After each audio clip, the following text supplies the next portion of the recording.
Muy buenos días, tardes, noches, damas, caballeros y entes no binarios que nos acompañan. Mi nombre es Sergio Lugo y yo seré su anfitrión en este su podcast, bueno para la educación, malo para la salud.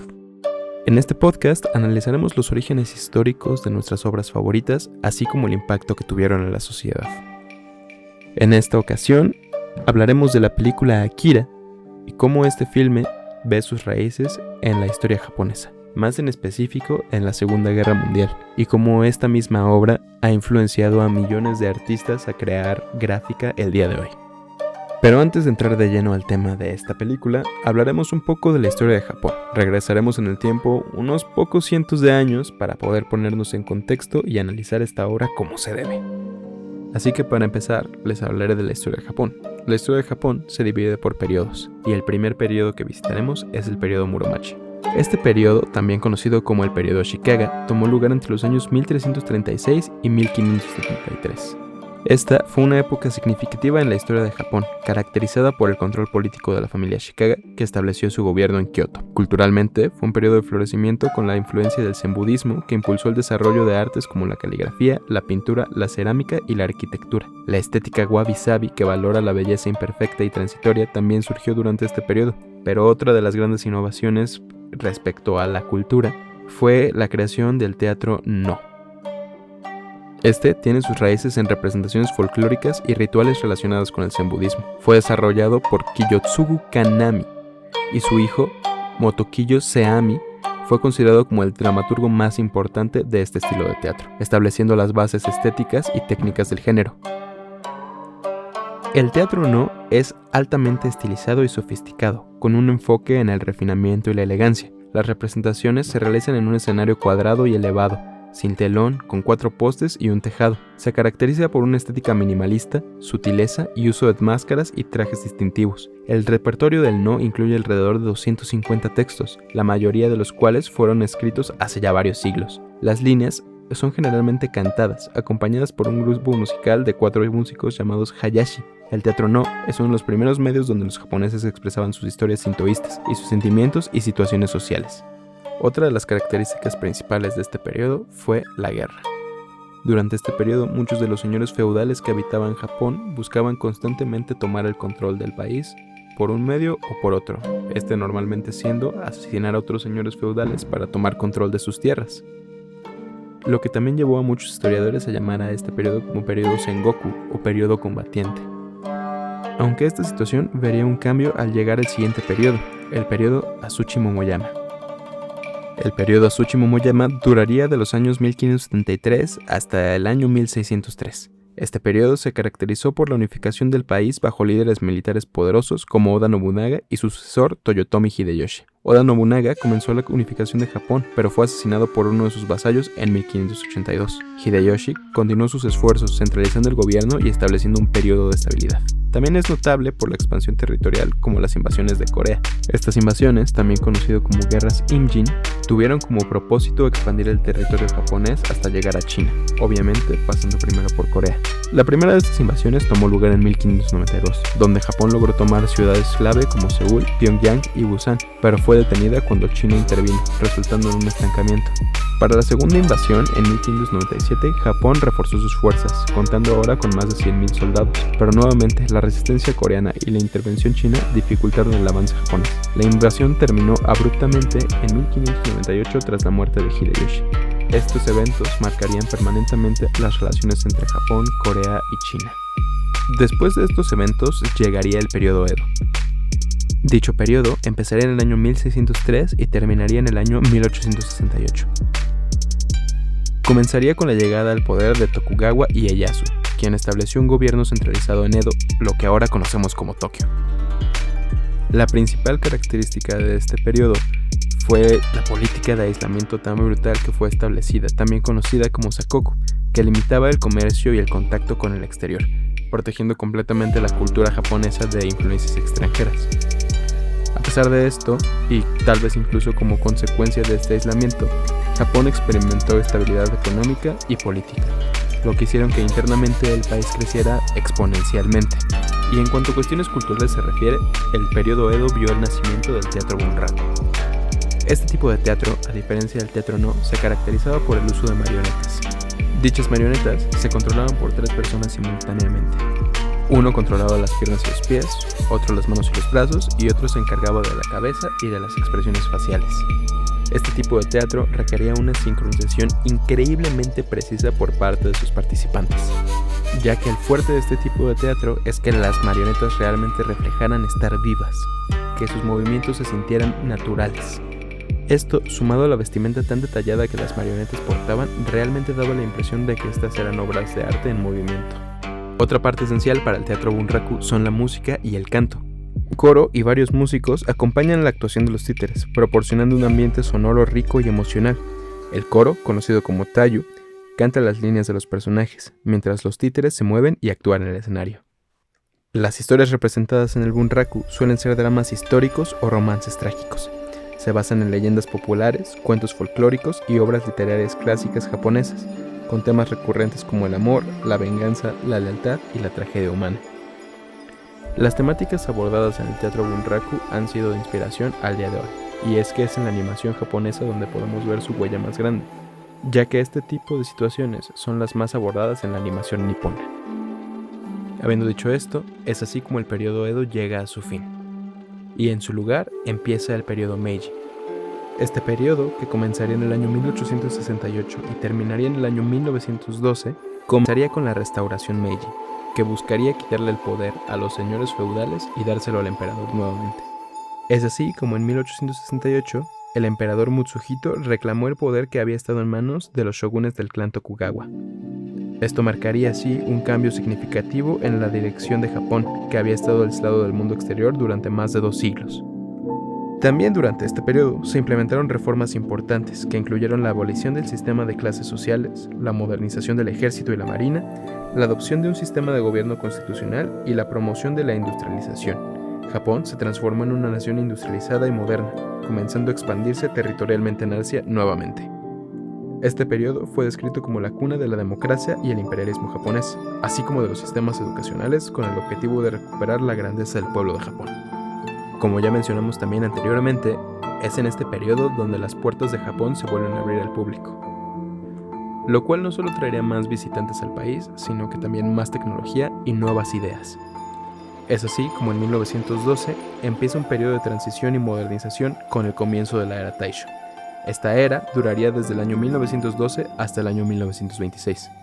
Durante este periodo, Japón comenzó a adoptar influencias occidentales tanto en su infraestructura como en su estilo de vida, visible en la arquitectura y en la moda que cada vez referenciaban más a los atuendos que se utilizaban en Inglaterra en ese tiempo e incluso a los que se utilizaban en París. Gracias a estas influencias y a la nueva tecnología que había entrado al país, Japón pasó de ser un país completamente agricultural a ser una nación industrializada en menos de 50 años. Pero no todo fue crecimiento y modernización. Fue también durante este periodo que ocurriría el Gran Terremoto de Kanto, un terremoto de magnitud 7.3 que sacudiría a la nación, destruyendo casi todo Tokio, lo cual obligaría al país a reconstruir de inmediato. Este evento no solo nos dejaría ver la resiliencia del país del sol naciente, sino que también nos dejaría ver una muestra de ese espíritu tan característico del pueblo japonés, de reconstrucción y renacimiento. Después de este evento, y hacia finales del periodo, hubo muchos cambios políticos y sociales, donde se observó un movimiento mayor hacia una democratización y participación política más amplia. Sin embargo, estos cambios políticos fueron limitados y eventualmente dieron paso a una mayor militarización en el siguiente periodo. Y con esto llegamos a una de las eras más importantes para el pueblo japonés, el periodo Showa. El periodo Showa duraría desde los años 1926 hasta el año 1989 y fue uno de los periodos con más sucesos históricos en la historia de Japón. Este periodo comenzó con la transición del liderazgo del emperador Taisho al emperador Hirohito en 1926. Durante esta época, Japón experimentó un auge del pensamiento militarista y nacionalista, impulsado en parte por la crisis económica global de 1929, también conocida como la Gran Depresión. Esto llevó a la militarización de la sociedad y un aumento en las tensiones internas. En 1931, las fuerzas militares japonesas invadieron Manchuria, sin la aprobación del gobierno central, justificando sus acciones con un ataque simulado. Esta invasión estaba motivada por la necesidad de recursos naturales y el deseo de expandir la influencia japonesa en Asia Oriental. Después de dicha ocupación, Japón estableció el estado títere de Manchukuo en 1932, con el último emperador de la dinastía Shin de China, Puyi, como gobernante nominal. Muy pocos países reconocieron a Manchukuo, pero uno de ellos fue Alemania, que apoyaba las acciones imperialistas de Japón. Ahora, antes de continuar, es importante mencionar que Japón participó en la Primera Guerra Mundial. Esto tomaría lugar entre los años 1914 y 1918. Esto pasaría en el periodo pasado, el periodo Taisho. Japón participaría como parte de la Triple Entente, junto a Francia, Reino Unido y Rusia. De hecho, justificaría su entrada gracias a su alianza con Reino Unido, alianza que tiene desde 1902. Durante la guerra, Japón centró su atención en las colonias alemanas en el Pacífico y China, logrando conquistar rápidamente territorios como Shandong, las Islas Marianas, Carolinas y Marshall. Esta participación fortaleció su posición como potencia emergente en Asia y le permitió expandir su influencia territorial en la región. Habiendo dicho esto, ahora podemos volver a ver por qué Japón buscaba seguir expandiendo su territorio aun cuando ya había fracasado anteriormente. Esto llamó la atención de la Liga de las Naciones, quien condenó la invasión japonesa, pero Japón respondió retirándose de la organización en 1933, demostrando la incapacidad de la comunidad internacional para frenar la agresión territorial de Japón. Al enterarse la Alemania nazi acerca de las conquistas del Imperio japonés e impresionados por su ferviente nacionalismo, este retiraría su apoyo a China para aliarse con Japón, así creando la Triple Entente, el frente que declararía el inicio de la guerra. Es así que en 1936 Japón firmó el Pacto Anticominterno con Alemania, al que se unió Italia en 1937, estableciendo una alianza contra la Unión Soviética y sentando las bases para futuras alianzas durante la Segunda Guerra Mundial. Con la guerra ya en curso, el 27 de septiembre de 1940, Japón firmó el Pacto Tripartito con Alemania e Italia, formando así la alianza conocida como el Eje. Este pacto establecería cooperación militar y estratégica entre estas naciones para contrarrestar la influencia de las potencias aliadas, especialmente la de Estados Unidos y la Unión Soviética. Aún así, Japón no entraría a la guerra formalmente hasta el 7 de diciembre de 1941 con el ataque kamikaze a Pearl Harbor. Este ataque tenía como objetivo neutralizar la capacidad militar de Estados Unidos en el Pacífico y facilitar la expansión japonesa en esta región. La respuesta de Estados Unidos fue inmediata, declarando la guerra a Japón al día siguiente. Tras este ataque, Japón llevó a cabo una serie de ofensivas en el Pacífico, incluyendo la captura de Filipinas, Hong Kong y Singapur, lo que representaba una amenaza para las líneas de comunicación y abastecimiento de los aliados en la región. Este tipo de estrategias es lo que pondrían más en la mira a Japón para Estados Unidos. Esto nos llevaría a la batalla de Midway en junio de 1942. Esta batalla fue sumamente importante, ya que las fuerzas navales americanas lograron hundir 4 portaaviones japoneses que hasta el momento se consideraban indestructibles. Esto marcó un punto de inflexión en el conflicto, ya que revirtió el curso de las conquistas japonesas y representó el declive de la Marina Imperial japonesa. Esto nos llevaría a otra de las batallas más importantes que se libró en la Segunda Guerra Mundial para Japón, ya que en febrero de 1945 Japón sufrió otra derrota significativa en la batalla de Iwo Jima. Este enfrentamiento fue uno de los más feroces en el teatro del Pacífico y representó una victoria costosa para Estados Unidos, que sentó las bases para futuras operaciones contra Japón, ya que utilizaron esta isla como una base de operaciones para el punto más importante en la historia del país. Aún después de que la Alemania nazi se rindiera, el gobierno japonés continuaría la guerra, lo cual llevaría al gobierno estadounidense a tomar la decisión más dura hasta ahora, el uso de las bombas atómicas. Es así como el 6 de agosto de 1945, Estados Unidos lanzó la primera bomba sobre la ciudad de Hiroshima utilizando el avión Enola Gay. Esta bomba llevaría el sobrenombre de Little Boy. La explosión fue equivalente a 16 kilotones y causó la muerte de aproximadamente 140,000 personas, tanto de manera inmediata como en los meses siguientes debido a la radiación y otras lesiones. La explosión generó una onda de choque devastadora, incendios masivos y liberación de radiación ionizante. Los sobrevivientes enfrentaron enfermedades crónicas como el cáncer y problemas de salud. La ciudad, aunque gravemente afectada, inició un proceso de reconstrucción, pero los supervivientes, conocidos como Hibakusha, sufrieron enormemente por sus lesiones y la pérdida de hogares y seres queridos. Aún después de esta tragedia, Japón no se rendía, y es así como el 9 de agosto de 1945, 3 días después del bombardeo inicial sobre Hiroshima, Estados Unidos lanzó una segunda bomba atómica sobre Nagasaki, apodada Fat Man. Nagasaki fue elegida como objetivo después de que el primer objetivo, Kokura, estuviera cubierto por las nubes. La ciudad también era un centro de instalaciones militares e industriales importantes, lo cual dejaría desabastecido a Japón. Este ataque causó la muerte inmediata de aproximadamente 70.000 personas, con muchas más falleciendo posteriormente, igualmente por la radiación y las enfermedades. Es así como ambos bombardeos lograron que finalmente el emperador Hirohito declarara la rendición del Imperio del Sol Naciente, lo cual traería consigo el final de la Segunda Guerra Mundial, firmando la declaración oficial de rendición el 2 de septiembre de 1945 en el navío USS Missouri. Tras esto, Japón fue ocupado por las fuerzas aliadas bajo el liderazgo del general estadounidense Douglas MacArthur, quien dirigió la ocupación desde 1945 hasta 1952. La ocupación tenía dos objetivos principales: desmilitarizar y democratizar Japón. MacArthur implementó reformas profundas, como la redacción de una nueva constitución que promovía el pacifismo, la democracia y los derechos civiles. Además, el país adoptó el modelo económico capitalista, impulsado por Estados Unidos. Durante este periodo, Japón pasó por una difícil reconstrucción económica y social, que sentó las bases para su posterior resurgimiento como potencia mundial. Es así como en 1951 se firmó el Tratado de San Francisco, que oficialmente puso fin al estado de guerra y otorgó la soberanía a Japón. Este tratado también estableció una alianza de seguridad con Estados Unidos, permitiendo la presencia militar estadounidense en Japón y comprometiendo a ambas naciones a consultarse mutuamente en caso de amenaza.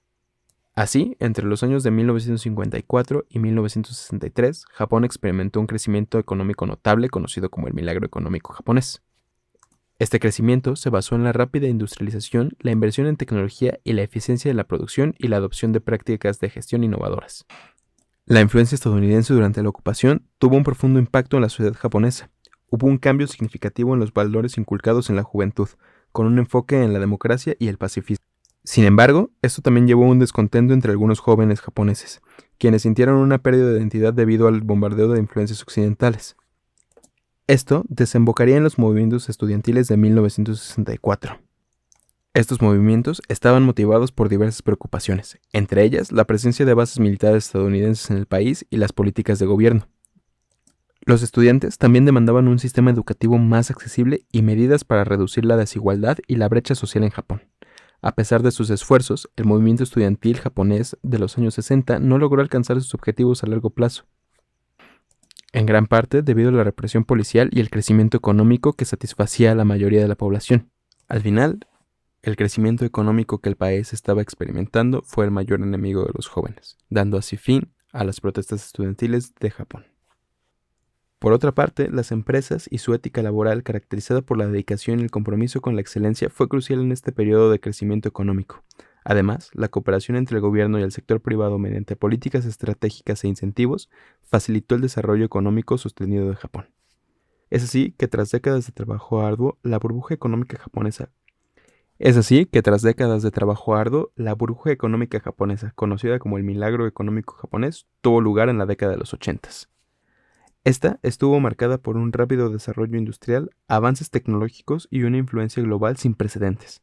Durante este periodo, sectores clave como la electrónica, la automoción y la tecnología de la información experimentaron un crecimiento exponencial.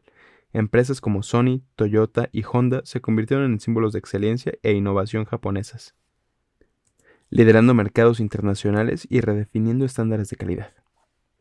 El sistema financiero japonés desempeñó un papel crucial en este proceso. Se implementó una política monetaria expansiva y tasas de interés bajas, lo que facilitó el acceso al capital para las empresas y estimuló la inversión.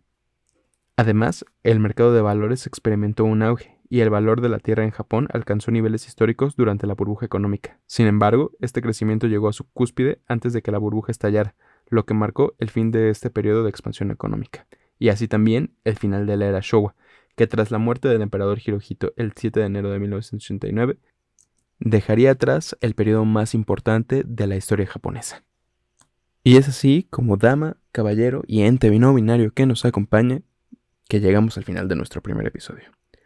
Nos sumergimos muy rápidamente en la historia de Japón, pasando desde su medioevo hasta la época relativamente moderna, y podemos ver cómo es que Japón se cimentó como la nación que conocemos hoy en día.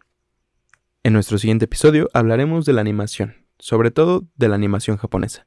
Hablaremos de su historia, de los tipos de animación y cómo la animación se convirtió en un medio para comunicar los sentimientos, miedos y ansiedades de la nación. Hasta entonces, amigos, sigan leyendo, sigan culturizándose, sigan aprendiendo, sigan creando, sigan siendo ustedes mismos.